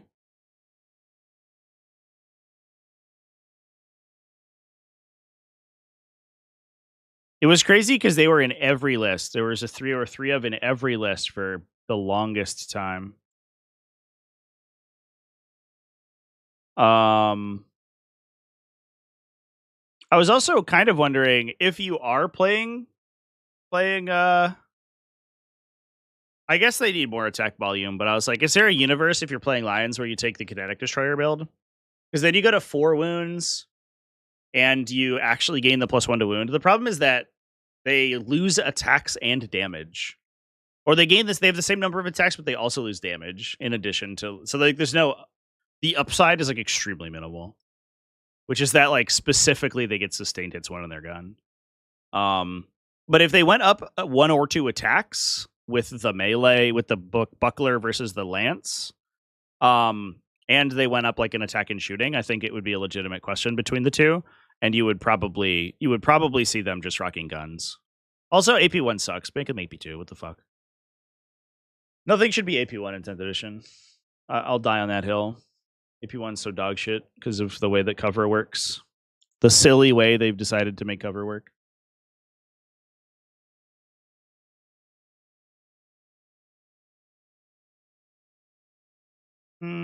Just make Sagittarum good. I know. I wanted to play them so bad. I was like building Talons lists, And I was like, if we take a Coronis Grav Carrier and we take the Sagittarium unit, is there like a universe where we can combo them out to like do the once per game devastating thing? But your attack volume sucks. Like, it's just fucking sucks. You're shooting 3 shots each, so you're spending 225 points plus a 200 point vehicle to shoot 15 shots that are devastating sustain 1. Like, okay. They should get the... First of all, they should get devastating all the time. This like once per game thing's stupid. And then they should get the intercessor ability where if they target the same unit, they double shots. So they shoot 6 times. And then I think suddenly like you're like, oh, okay.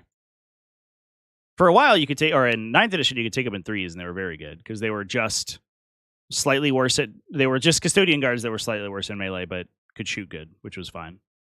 But I think that if they had sustain all the time and they had a good attack volume, or if they had, devastating all the time and a good attack volume, you could probably get some work out of them. Because like if you're shooting 30 times of a unit rather than 15, you should convert 100%, right? And you're handing your opponent like, I don't know. Maybe devastating permanently is too strong. Maybe make it range capped or something. It's like, it's 12 damage actually if you double shot. So maybe just do the double shot. But 12 damage out of a 225 point unit, I don't know. That's probably fine.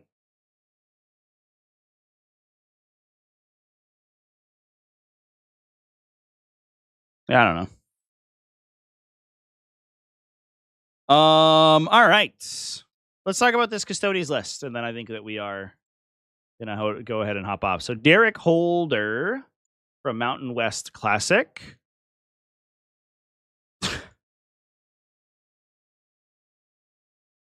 Perfect, chat.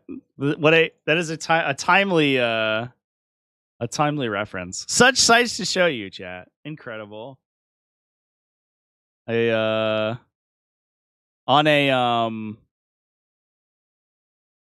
a related note, this is what Hippie Hunter was messaging me the other day. Some nice little Hellraisers references too. Incredible. Derek Holder rocking Blade Champion with gift. What are we playing? Oh, we are playing Talons. Oh, okay. Well, that means I have to actually look up what the enhancements do. So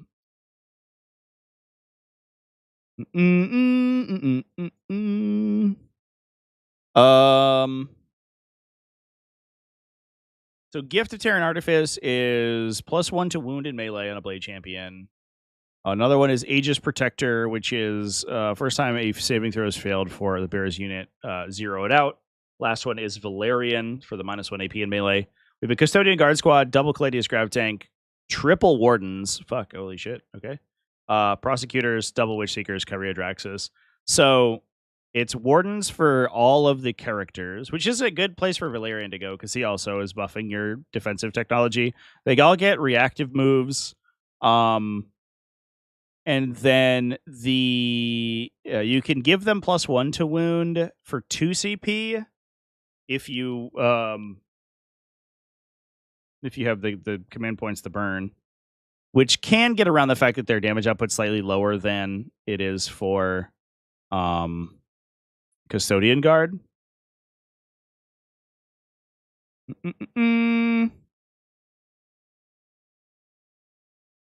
then the other thing is that the Draxus unit can gain a strength and AP bonus for when it unleashes its Sentinel Storm, right? Because it's going to pop out, get full wound rolls. It shoots 10 times from Draxus plus 8 times from the unit.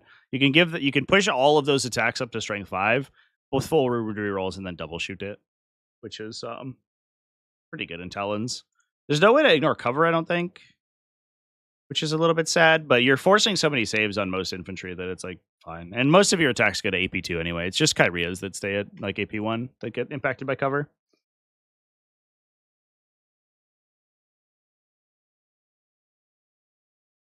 Yeah, 5-1 was the result here. Yeah. It was a very good result indeed.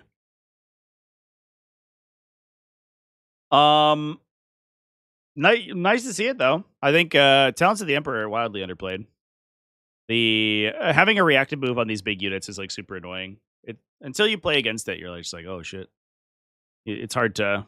It's like it's hard to sort of anticipate how strong it actually ends up being. Ugh. But anyway, chat. I think that's gonna be a show for today. That's all that I have on the docket to discuss. Anybody have any other things that they want to talk about?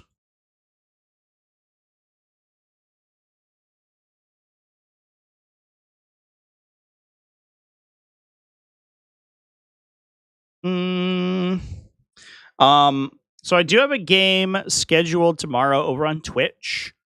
So I will be live over there later. And I do think I'm not going to stream more today because I have a bunch of stuff going on this evening, but I will be live probably every day for the rest of the week. Talk about how amazing OG Red Terror is. I don't know. It's kind of weird.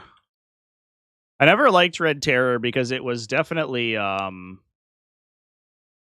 cemented in like 2nd edition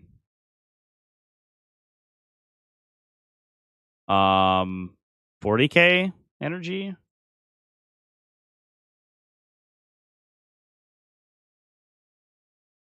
Like I don't know. It just looks super bizarre. It's like it's very skinny. It's like awkwardly small. It's the design got reused for the Moloch essentially, like the distended jaw that like separates at the bottom got kind of like reimagined into the Moloch, and I think that this is, I don't know. I don't even know if the design is canon anymore, but I prefer it that way. I don't know if I ever really liked this Red Terror. Maybe that's blasphemy to say.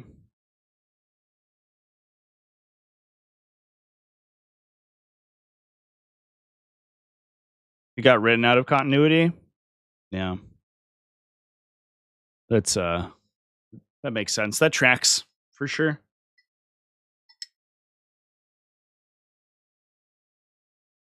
A Red Terror proxy.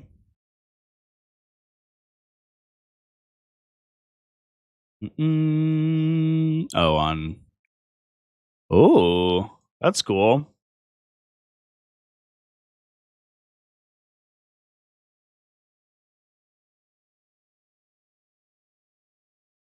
Oh, I guess like you could scale this up and use it for a Moloch, right? That feels like kind of some like sort of the idea. There's also like cool hyper adapted Ravener energy here, right? Terrible Worm Boy. I wonder if you can get this on. I wonder if you can where this file comes from. Does it say?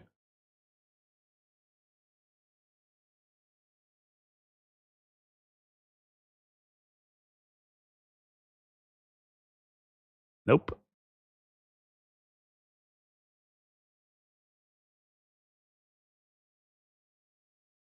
A Kamu prints. Do they just print stuff? Oh, I like these paint jobs are cool. They use translucent resin and then they like dry brush over it so it's still translucent on the edges. Fuck. That's a really good idea. Oh my god. Unironically, probably a pretty easy paint job too. You're just doing like successive dry brushes essentially. Oh man, I don't want to say like it's easy, like it's super simple, but it probably is not like wildly time consuming because you're not doing a bunch of hatching or whatever. Oh, these look great. Fuck, I want to make an army out of this. Holy shit. That's really, really cool. You look at an army like that and you're like, hold up, why can I see through the edges of your models? Oh yeah, dude. That's just how they are. Fuck me. That's cool, man. That is a cool thing that only 3D printing can do. Have I seen Lictor's paint printed in clear? Yeah, I have seen that. Remember, and back in the day when GW used to they used to sell you could buy like Frodo Baggins for Lord of the Rings, and they had a translucent plastic version of him. That was pretty sweet.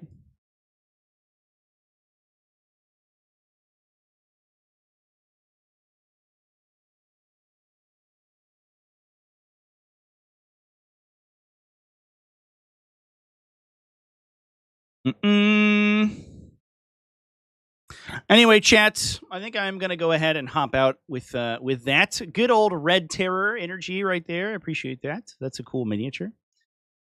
But otherwise, I will see you all around. I'll probably have a new video up tomorrow. It's one that I'm pretty hype about because it's just like a bunch of information that's been percolating in my head. We're doing a new tactics video tomorrow. I might have another video out before the end of the week because I want to talk about Blood Surge now that I've talked about World Eaters recently, because there's a lot of misconceptions about that ability. So those will likely be released this week. Otherwise, I will see you on the flip side, everybody. Cheers, everyone. And I'll see you on Twitch tomorrow. Have a good one, and I'll see you around.